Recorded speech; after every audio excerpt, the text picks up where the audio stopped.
घ्यायला पाहिजे आणि त्याचं कारणही सांगतो की माननीय शरदचंद्र पवार साहेबांच्या विचारावर चालणारे आपले कार्यकर्ते मी पाहतो 30 वर्षापासून काही अपवाद वगळता जसेचे तसे ठाम उभे।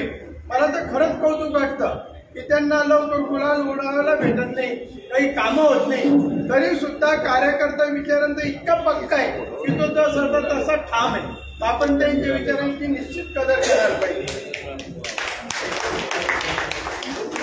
दुसरा विषय, आपल्याला सगळ्यांना माहिती की मी कालपर्यंत भारतीय जनता पक्षामध्ये होतो, परंतु आमच्या ज्येष्ठ नेते टीके दादांसह सर्वच पदाधिकाऱ्यांनी एकमुखी मागणी केली की तुम्ही उभे राहा आणि मी उभं राहायचं मान्य केल्यानंतर मी फक्त थोडासा वचकत होतो की आपल्याला पैशांनी आपण अपूर्ण करू, तर खरोखर जनतेने निवडणूक हातात घेतली, त्यांनी 100 रुपयापासून मला मदत दिली आणि ही निवडणूक हातात घेतलेली असताना आजही जरी पराभूत असलो तरी जनतेच्या मनातले विजयी उमेदवार मीच आहे। कारण लोक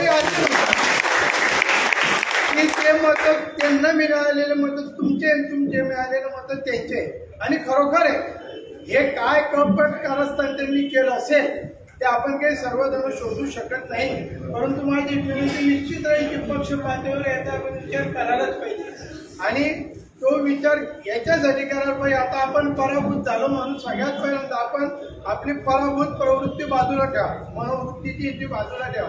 त्याचं कारण असं आहे की आमचं इलेक्शन झालं म्हणजे राजकारण संपलं असं नाही, राजकारण हे कधीच थांबत नाही। याच्या पुढे येणारी ज्या निवडणूक आहे त्या आपल्या कार्यकर्त्यांच्या निवडणूक आहे।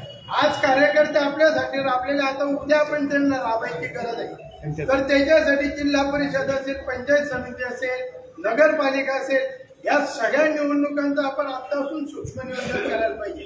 यावेळेला आपण काही थोडं नियोजनामध्ये चुकले असो, परंतु आपण आतापासून जर केली आपल्याला आलेल्या अनुभवातून जर चुका दुरुस्त केल्या आणि आपल्या कार्यकर्त्यांच्या निवडणुकांमध्ये त्या चुका दुरुस्त केल्या तर निश्चित सांगतो की त्यांचा किती पैसा राहो तो पैसा काम करणार नाही।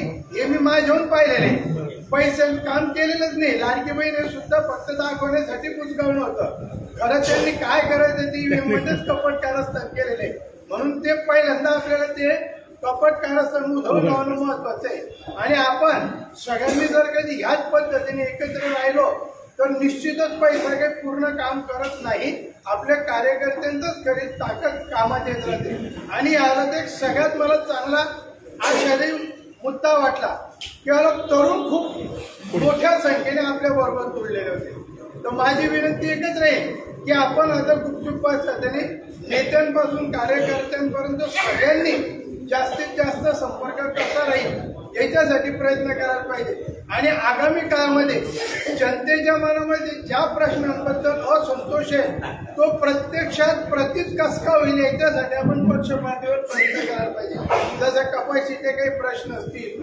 ईएमचाही प्रश्न असेल, शेतमालाचा काही प्रश्न असेल किंवा आपले काही स्थानिक प्रश्न असतील, निश्चित ते कॅच करून आपण तो असंतोष प्रकट करायला पाहिजे। आणि जर कधी मला खात्री आहे की आता आपण एवढ्या संख्येने उपस्थित आहे, याच्या पुढे आपण पक्षीय बैठकांना उपस्थित राहा, ते सगळं आपण विचार करायलाच पाहिजे। परंतु आगामी काळामध्ये येणाऱ्या निवडणुकांमध्ये ह्या सिरियलीने भाग घ्या, जेणेकरून जे कार्यकर्ते निवडून येतील ते आपल्यापेक्षा दुप्पट उत्साहाने काम करतील। म्हणून सगळ्यात पहिल्यांदा आपण हे पराभवाचे झटकून टाका, मार्ग झटकून टाका आणि नव्या जोमाने कामाला लागा आणि आपल्या कार्यकर्त्यांसाठी इतके झटा की कार्यकर्त्यांनी पुढच्याला म्हणायला पाहिजे की नाही आमच्यासाठी तुम्ही झटलेला आम्ही तुमच्यासाठी झटू, एवढीच अपेक्षा। आणि सगळ्यात सभागृहाची एकदा आपण रवींद्र बसतो मी आणि नंतर रजा घेतो, कारण आमच्या एका कार्यकर्त्याची